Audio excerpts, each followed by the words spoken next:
E o programa Desenrola, que começou a renegociar pendências financeiras de pessoas físicas nesta semana, já abateu mais de 2,5 milhões de dívidas de até R$100. Este é o balanço dos 3 primeiros dias do programa. O Rodrigo Monteiro volta ao vivo aqui com a gente para trazer as informações.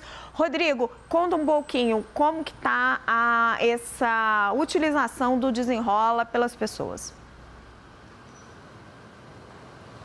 Oi, Raquel, boa tarde para você, boa tarde para todos que estão com a gente aqui no 360. Pois é, né? Muita gente aderindo ao programa que começou no início da semana, muita gente procurando os bancos para poder renegociar suas dívidas. Um programa que começou a semana, né, com 5 bancos participantes e agora termina com 9. Os bancos tradicionais, que a gente já conhece, né? Banco do Brasil, Caixa Econômica, Banco Itaú, Banco Bradesco, Santander e também os bancos digitais, o C6 Bank, o Banco Inter, PicPay e o Nubank. O ministro da Fazenda, Fernando Haddad, disse inclusive ontem que com a adesão do Nubank, 2,5 milhões de pessoas poderão também ser beneficiadas, né, com esse programa, tendo aí a renegociação das suas dívidas. Nessa primeira fase, vale lembrar que quem tem, por exemplo, uma dívida de R$100 pode ter inclusive já o nome retirado aí do SPC e do Serasa e pode negociar as dívidas com os bancos, quem tem até uma renda bruta mensal de R$20 mil. Então, se você está dentro desse perfil, procura, né, presencialmente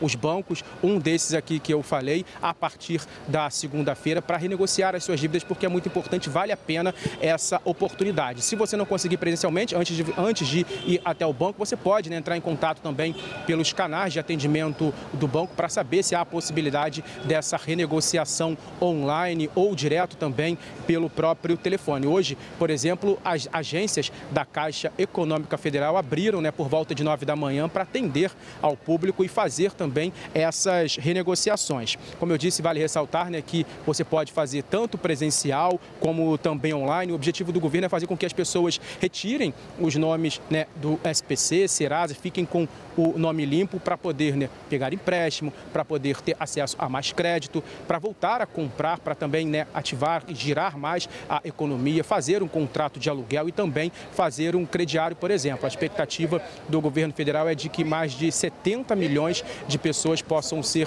beneficiadas por esse programa. A gente recebeu informação de que depois do início desse programa aí Desenrola, tem banco, Raquel, só para a gente ter uma ideia, dando desconto de até 96% para pagamento à vista. Olha só, uma ótima oportunidade, parcelando em até 10 anos as dívidas. Claro que cada caso é um caso, varia, né, de acordo com o débito e também com o perfil do cliente. A gente também está aqui na expectativa de um novo balanço até o final do dia, qualquer atualização, se der tempinho ainda, a gente chama aqui no 360. Raquel.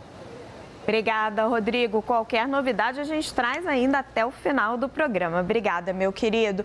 E vamos comentar esses assuntos com o Aode Cunha, nosso comentarista de economia. Chamo ele aqui no meu telão. Querido, boa tarde, já quase boa noite. Aode, queria chamar sua atenção primeiro para o resultado das contas públicas. Um aumento no déficit primário, estou até olhando aqui, o déficit fiscal estimado para a equipe econômica para esse ano em 145 bilhões de reais. Não está um bom resultado para o ministro Fernando Haddad. É possível para o governo ainda conseguir zerar o déficit no final do ano que vem? E por que as contas pioraram? Bom, boa tarde, Raquel, quem nos assiste. Eu acho que tem uma trajetória de déficit para esse ano que estava prevista já em torno desse montante, né? Talvez um pouco mais, mas o fato é que agora, né, tendo se elevado, mas o fato é que o governo aumentou despesas, gastos, né, com a anuência do Congresso, né, com um programa aprovado, várias despesas sociais estão aumentando. E, portanto, essa é uma trajetória de déficit que já estava anunciada. O que o governo vai tentar fazer, na minha opinião, é aumentar a arrecadação. Todos nós sabemos, tem uma discussão aí de reforma tributária que está acontecendo, que, na minha opinião, deveria ficar a parte do tema de aumento de arrecadação, o governo está com outras frentes tentando fazer isso, a própria forma de julgamento das decisões no CARF, tentando outras receitas extraordinárias, mas é um desafio grande que o governo tem pela frente, inclusive para sinalizar que no futuro a dívida pública não vai sair de controle, vai ficar dentro de um limite razoável. Então tem muito esforço, eu diria, do governo, do ponto de vista fiscal, para ser alcançado, não só nesse ano, mas principalmente no próximo ano. Mas para a gente deixar mais claro para quem nos assiste hoje, foi um problema de conjuntura, no sentido, a inflação está um pouco menor, então por isso a arrecadação sobe menos, ou é um problema da gestão de política pública? O governo está errando? Não, eu acho que é um problema principalmente de crescimento das despesas, né? E esse crescimento das despesas, acima do que era a trajetória do ano passado, ela foi decidida não só pelo governo e Congresso, né? Quando fizeram uma autorização de gastos adicionais bastante relevantes. Eu acho que isso estava na conta. Aí depois se teve uma estimativa de talvez comportamento do PIB melhor, de receita melhor. Essa é a parte, vamos dizer, se não dá para chamar de erro, talvez de excesso de otimismo no comportamento da receita.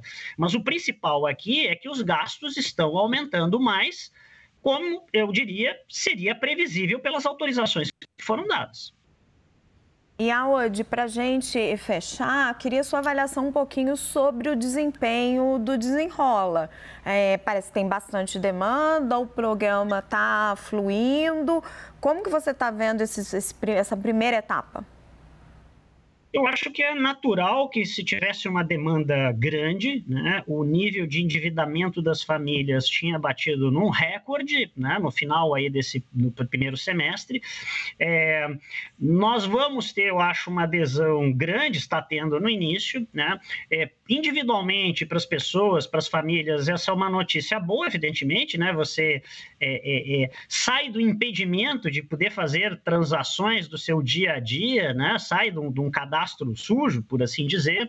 Tem também o benefício de você ter um desconto por esta competição dos bancos, né, disputando quem vai fazer esse financiamento, quem vai estar com esse cliente, né, você gera uma competição que gera desconto, então dá uma diminuição na dívida.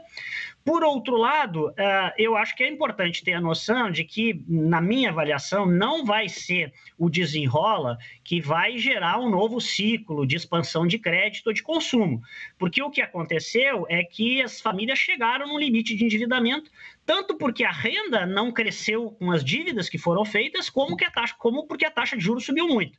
Então, o que vai fazer a gente ter um ciclo novo de volta, de consumo, e as famílias tomando, né, consumindo mais, e os bancos podendo dar mais crédito, vai ser uma melhora no cenário de crescimento econômico e na redução de taxa de juros. Só quando nós tivermos isso, na minha opinião, é que nós vamos voltar a ter um novo ciclo. Agora, no curto prazo, é claro que dá um alívio, dá um conforto para esse universo muito grande de pessoas que chegaram no limite do seu endividamento. É um primeiro passo, né? Um alívio para essas pessoas, e depois a gente precisa que a economia realmente melhore, o PIB está subindo e que os juros caia. Aode Cunha, querido, muito obrigada pela sua participação sempre brilhante aqui no 360. Bom fim de semana.